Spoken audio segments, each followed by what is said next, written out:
Hello students, welcome to Vedyug. I am your history mentor.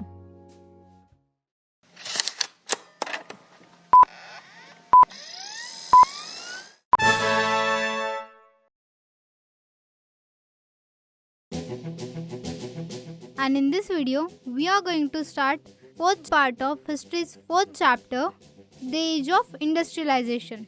The topics which we are going to learn in this video are what happened to the weavers and Manchester comes to India. अब बढ़ते हैं हमारे next topic की तरफ जो कि है what happened to the weavers. अब यूरोपियन कंपनीज जो थे वो तो आ गए.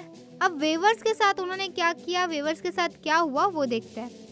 The consolidation of East India Company power after the 1760s had a significant impact on the lives of cotton weavers in India. तो ईस्ट इंडिया कंपनी जब power में आई 1760s में तो उसका बहुत बड़ा असर जो है वो कॉटन वेवर्स पर पड़ा इंडिया के. अब वो क्या असर पड़ा वो देखते हैं. The East India Company aim to establish a monopoly over the textile trade in India. तो ईस्ट इंडिया कंपनी जब इंडिया में आई तो उनका एक ही एम था कि जो इंडिया का जो टेक्सटाइल ट्रेड है उस पर उनका कब्जा हो जाए, ये सिर्फ ईस्ट इंडिया कंपनी का ही उस पर अधिकार हो. It sought to eliminate existing traders and brokers involve in the cloth trade to extend more direct control over the weavers.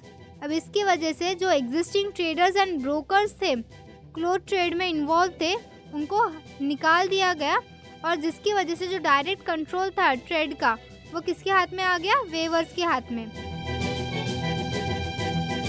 The company appointed gomastas paid servant to supervise weavers, collect supplies and examine the quality of clothes. जो east India company है उन्होंने क्या किया, गोमास्तास को appoint किया जो कि paid servant थे और वो क्या करते थे, वेवर्स को सुपरवाइज करते थे. वेवर्स से जो भी प्रोडक्ट रेडी हो जाए उसको कलेक्ट करना, उसकी क्वालिटी को एग्जामिन करना कपड़े के, तो ये सारी चीज़ें गोमास्तास करते थे. This move aimed to assert control over the production process and ensure compliance with company regulations. तो इस मूव की वजह से क्या हुआ कि जो भी प्रोडक्शन चल रही थी वेवर्स की, टेक्सटाइल जो भी प्रोडक्शन चल रहा था उस पर ईस्ट इंडिया कंपनी का कंट्रोल आने लगा धीरे धीरे, और जो भी प्रोडक्शन था वो कंपनी रेगुलेशन के हिसाब से चलने लगा. The company prevented its weavers from dealing with other buyers by providing them with loans or advances to purchase raw materials. और कंपनी क्या करते थे कि उनके जो भी वेवर्स थे उनको बाकी जो बायर्स थे उनसे डील करने से रोकते थे. और वो कैसे रोकते थे, उनको लोन्स या एडवांस पेमेंट करते थे जिससे वो रॉ मटेरियल को खरीद सके. In return the weavers were required to hand over the produce cloths exclusively to the gomastas, limiting their ability sell to the different buyers and negotiate prices. अब loans और advance देने की वजह से क्या होगा, रिटर्न में वेवर्स को जो भी प्रोड्यूस क्लोथ्स थे वो गोमास्तास के हाथ में सौंपने पड़ते थे. अब गोमास्तास के हाथ में अगर वो सौंप देंगे तो जो बाकी के बायर्स हैं उनको वो सेल नहीं कर सकते थे और उनसे प्राइस निगोशिएट करने का हक उनसे छीन गया था वेवर्स से. तो ये स्मार्ट मूव कंपनी ने खेला ताकि वो वेवर्स को दूसरे बायर्स के पास जाने ना दे. Now weavers eagerly accepted the advances due to the increased demand for fine textile. तो वेवर्स भी जो है वो भी इजीली एडवांस को एक्सेप्ट कर लेते थे क्योंकि जो टेक्सटाइल की जो फाइन टेक्सटाइल की डिमांड बढ़ने लगी थी. However, they soon realized that the loans tied them to the company, limiting their autonomy and bargaining power. लेकिन उन्हें जल्द ही समझ आ गया कि ये जो लोन्स है ये उनको कंपनी से बांधे रख रहे हैं और उनकी जो ऑटोनॉमी है उसको कंट्रोल कर रहे हैं ताकि वो बार्गेनिंग की जो उनकी पावर है बाकी बायर से वो रोक रहे हैं. The company dictated the prices which were often miserably low, leaving the weavers in a disadvantaged position. तो जो कंपनी प्राइस डिक्टेट करती थी, प्राइस बताती थी, वो बहुत ही ज़्यादा कम थे जिसकी वजह से वेवर्स जो थे वो एक डिसएडवांटेज पोजीशन पे खड़े हो गए थे. The gomastas as outsiders without long-term social connections with the weaving villagers acted arrogantly and enforced compliance with the company's demand. अब गोमास्तास जो थे वो आउटसाइडर्स थे, वो किसी भी जो भी वेविंग विलेजेस है उनसे कोई भी उनका सोशल कनेक्शन नहीं था। वो गुमास्ताज एरोगेंटली एंड अब्रप्टली बिहेव करने लगे कंपनी के डिमांड पर लोगों से, जो भी वेवर्स थे उनसे। They resorted to punitive measure including physical abuse such as beating and flogging to ensure timely supply. और गुमास्ताज को ये हक दे दिया गया कि वो कुछ पनिटिव मेजर्स, कुछ पनिशमेंट मेजर्स ले सके, इंक्लूडिंग फिजिकल अब्यूज़। वो फिजिकली अब्यूज़ भी कर सकते हैं, लोगों को मार भी सकते हैं, उनको धमका भी सकते हैं अगर उनको टाइम पर जो टेक्सटाइल का सप्लाई है वो नहीं मिला तो। This harsh treatment further eroded the weavers livelihood and wellbeing. और इस हार्श ट्रीटमेंट की वजह से जो वेवर्स का लाइवलीहुड था, वेलबींग था, वो बहुत धीरे धीरे डिक्लाइन होते गया। Reports to clashes between weavers and gomastas became common in many weaving villages. अब ये जो क्लैशेस थे वेवर्स और गोमास्तास के बीच में, ये बहुत कॉमन बन गए बहुत सारे विलेजेस में। The weavers who had previously enjoyed a close relationship with local supply merchants found themselves at odd with the company appointed officials. तो जो वेवर्स जिनका पहले कुछ लोकल सप्लाई मर्चेंट से अच्छे रिश्ते थे, अच्छे कनेक्शंस थे, अब वो कनेक्शंस जो थे वो कंपनी अपॉइंटेड ऑफिशियल्स की वजह से खराब होने लगे। In some cases weavers deserted villages and migrated to set up looms elsewhere, while in other instances they joined village traders in revolting against the company and its officials. तो कुछ cases में क्या किया, वेवर्स ने company के rules से तंग आकर वो विलेज ही छोड़ दिया और कहीं और अपना घर बसाने चले गए। लेकिन कुछ वेवर्स जो थे वो विलेज ट्रेडर्स को ज्वाइन हो गए कंपनी रूल्स के खिलाफ रिवोल्ट करने के लिए। The weavers faced low price for their products, indebtedness to the company and the loss of bargaining power. तो वेवर्स को बहुत सारे मुश्किलों का सामना करना पड़ रहा था। पहले तो था कि उनके जो प्रोडक्ट के प्राइजेस थे वो कम हो गए थे, कंपनी ने जो लोन दिया था उस कर्जे के अंदर वो डूब गए थे, और जो उनकी बार्गेनिंग पावर थी वो भी कम हो गई थी। Many weavers began refusing loans and closed down their workshops. बहुत सारे वेवर्स ने क्या किया, लोन लेने से ही मना कर दिया और उनके वर्कशॉप्स भी बंद कर दिए। Some even shifted to agricultural labor as an alternative means of livelihood. और कुछ वेवर्स जो थे उन्होंने जो उनका काम है वो शिफ्ट कर दिया एज अ एग्रीकल्चरल लेबर, ताकि जो उनकी इनकम है वो कुछ ना कुछ आ सके और उनका जो लाइवलीहुड है वो चल सके। By the turn of the 19th century, cotton weavers faced a new set of challenge. लेकिन जैसे ही 19th सेंचुरी शुरू हुआ तो कॉटन वेवर्स को कुछ और नए चैलेंजेस का सामना करना पड़ा। The growth of British cotton industries along with the introduction of mechanized production further impacted the demand for Indian textiles. अब ब्रिटिश कॉटन इंडस्ट्रीज की जो ग्रोथ हो रही थी और साथ ही साथ वहाँ पर नए मैकेनाइज्ड प्रोडक्शन का भी इंट्रोडक्शन हुआ था, जिसकी वजह से इंडियन टेक्सटाइल की जो डिमांड्स थी उस पर उसका असर होने लगा। This led to a decline in the traditional handloom weaving industries, exacerbating the hardship faced by the weavers. और ये जो असर पड़ा इसकी वजह से क्या हुआ, ट्रेडिशनल हैंडलूम्स वेविंग इंडस्ट्रीज जो थे वो कम होने लगे, वो डिक्लाइन होने लगे, बंद होने लगे, और इसकी वजह से वेवर्स को बहुत ज़्यादा मुश्किलों का सामना करना पड़ा। अब इस टॉपिक में हमने क्या क्या देखा कि ईस्ट इंडिया कंपनी जो थी वो एक मकसद से आई थी कि जो कॉटन वेवर्स है, कॉटन इंडस्ट्रीज जो है इंडिया की, उस पर उनका ऑटोनॉमी आ जाए। इसके वजह से क्या हुआ, धीरे धीरे ईस्ट इंडिया कंपनी ने कॉटन इंडस्ट्रीज जो थी इंडिया में उस पर खुद का कब्जा जमाना शुरू कर दिया, ट्रेड पर खुद का कब्जा जमाना चालू कर दिया, जिसकी वजह से वेवर्स जो थे इंडिया के, कॉटन वेवर्स जो थे इंडिया के, उनका बहुत ज़्यादा एक्सप्लॉयटेशन भी हुआ, उनके साथ बहुत ज़्यादा हार्श ट्रीटमेंट भी की गई। The experience decline in bargaining power, उनसे उनका जो बार्गेन करने का हक था वो भी छीना गया, बहुत बार उन्हें मारा गया, पीटा गया। इन सारे रीजंस की वजह से जो ट्रेडिशनल लाइवलीहुड्स थे वो कम होते गए। This challenges were compounded by the changing dynamics of textile industries in the 19th century. और इन सारे चैलेंजेस की वजह से इंडिया की जो टेक्सटाइल इंडस्ट्रीज थी वो एक नया आकार लेने लगी 19th सेंचुरी में। अब इसके बाद हम देखते हैं मैनचेस्टर केम्स टू इंडिया। ये हमारा लास्ट टॉपिक है इस वीडियो का। So the decline in the textile export from India in the 19th century had significant implications for cotton weavers and other artisans. तो जो टेक्सटाइल एक्सपोर्ट का जो decline हुआ 19th century में इंडिया में, उसकी वजह से जो कॉटन वेवर्स थे और जो बाकी आर्टिजन्स थे उनको बहुत सारी मुश्किलों का सामना करना पड़ा। अब वो कौन से मुश्किलें थी वो देखते हैं। The development of the cotton industries in England led to increase production and availability of cheaper machine made cotton goods. अब जो कॉटन इंडस्ट्रीज शुरू हुई थी इंग्लैंड में, उनका डेवलपमेंट होने लगा। अब इस डेवलपमेंट की वजह से क्या हुआ, प्रोडक्शन बढ़ने लगा और जो कॉटन गुड्स थे वो चीपर रेट में अवेलेबल थे क्योंकि वो मशीन मेड थे। This resulted in a decline in the demand for Indian textile. और इसकी वजह से जो इंडियन टेक्सटाइल्स की जो डिमांड थी वो कम होने लगी as Manchester goods flooded in the international markets.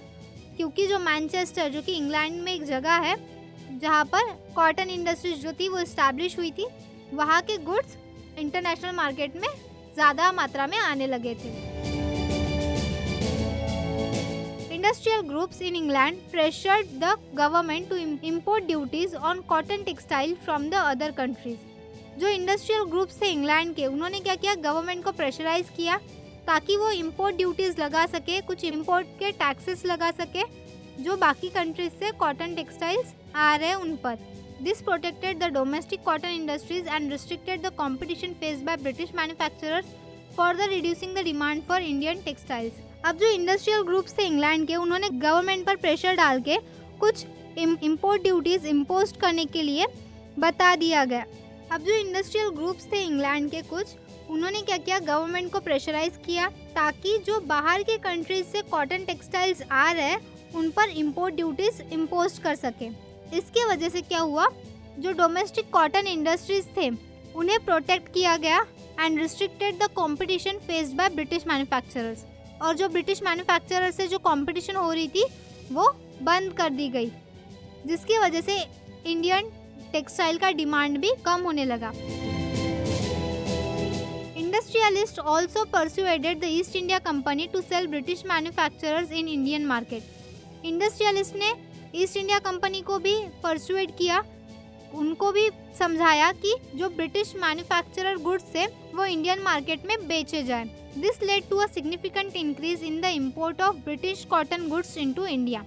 और इसके वजह से क्या हुआ, जो ब्रिटिश कॉटन गुड्स थे वो इंडिया में ज़्यादा मात्रा में इम्पोर्ट होने लगे और जो लोकल मार्केट के जो गुड्स थे वो कम होने लगे, उनका जो डिमांड था वो कम होने लगा। अब इन सारे इम्पोर्ट के वजह से इंडियन वेवर्स को बहुत ज़्यादा डिफ़िकल्टी फेस करनी पड़ी और उनको ब्रिटिश मैन्युफैक्चरर से कम्पीट करना पड़ा।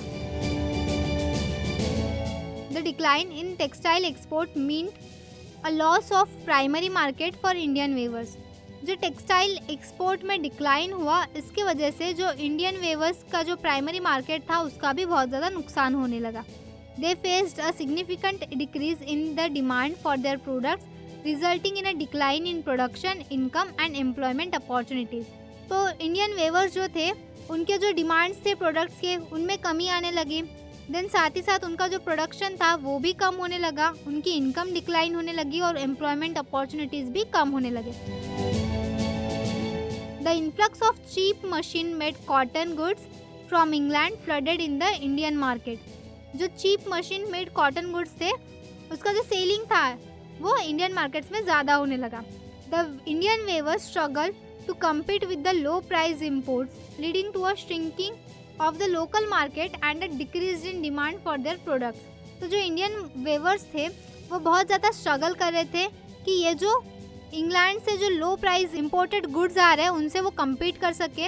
अब इस कंपटीशन में क्या हो गया, जो लोकल मार्केट था वो बहुत कम होने लगा, श्रिंक होने लगा और जो लोकल मार्केट के जो गुड्स थे, जो प्रोडक्ट्स थे, उनकी डिमांड भी कम होने लगी क्योंकि जो इम्पोर्टेड गुड्स थे उनका प्राइस कम था तो लोग ज़्यादातर वही इम्पोर्टेड गुड्स ले रहे थे, खरीद रहे थे। The collapse of the export market and the shrinkage of the local market resulted in economic hardship for the cotton weavers. तो पहले ही एक्सपोर्ट मार्केट का कोलैप्स हो गया था और साथ ही साथ जो लोकल मार्केट थे वो भी श्रिंक होने लगे। इसके वजह से कॉटन वेवर्स को बहुत ज़्यादा इकोनॉमिक हार्डशिप फेस करनी पड़ी।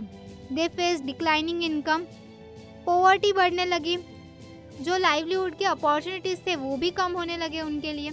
तो ये सारे नुकसान जो थे वो होने लगे इंडियन वेवर्स का, किसकी वजह से एक्सपोर्ट मार्केट कोलैप्स हुआ और लोकल मार्केट भी श्रिंक होने लगा इस वजह से। और ये क्यों हुआ? क्योंकि इंग्लैंड के जो मशीन मेड कॉटन गुड्स थे वो इंपोर्ट होने लगे इंडियन मार्केट्स में। During the American civil war, when cotton supplies from the US were cut off, Britain turn to India for raw cotton. जब अमेरिकन सिविल वॉर चल रहा था उस टाइम पे कॉटन जो था वो यूएस से आ रहा था, लेकिन वो सप्लाई बंद कर दिया गया, इसीलिए फिर ब्रिटेन जो थे वो इंडिया के पास आए रॉ कॉटन के लिए। This increase the demand for raw cotton, Indian raw cotton, causing its price to the sky rocket. और इस वजह से क्या हुआ, जो इंडियन रॉ कॉटन थी उसका प्राइस डिमांड बढ़ने लगी और साथ ही साथ उसके जो प्राइजेस थे वो भी आसमान छूने लगे। As a result, weavers face difficulties in obtaining sufficient supplies of good quality raw cotton at affordable prices, further impacting their production capacity. और अब जो ब्रिटिशर्स थे वो क्या कर रहे थे, जितना भी रॉ कॉटन है वो इंडिया से एक्सपोर्ट कर रहे थे।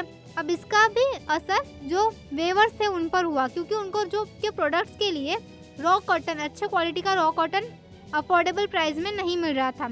इसकी वजह से उनकी जो प्रोडक्शन कैपेसिटी थी वो भी कम होने लगी, उस पर ज़्यादा इम्पैक्ट पड़ा।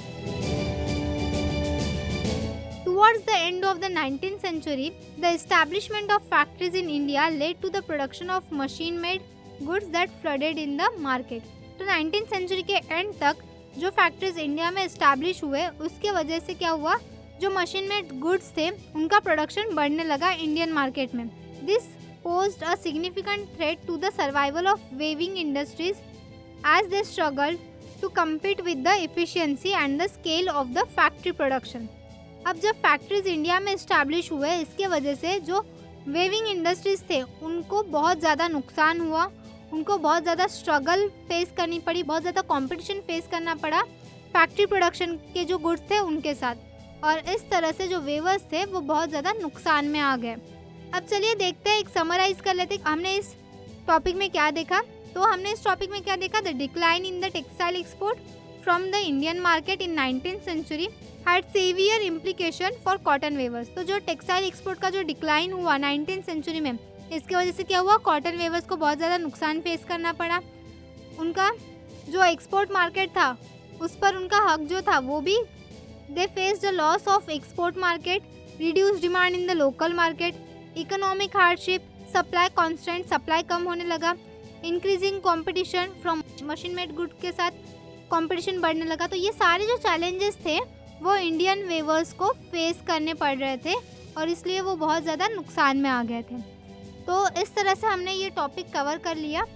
अब इस वीडियो को हम यही ब्रेक लगाते हैं, बाकी के जो बचे हुए टॉपिक्स हैं वो हम हमारे नेक्स्ट वीडियो में देखेंगे। इस वीडियो के एंड में मैंने कुछ क्वेश्चन दिए आपको जो आपके टेक्स्ट बुक के हेल्प से सॉल्व करने हैं, और फिर भी आपको कुछ डाउट्स आता है तो आप वीडियो को रीवॉच कीजिए और टेक्स्ट बुक को रेफर कीजिए। So till then, keep watching and keep learning. Bye bye.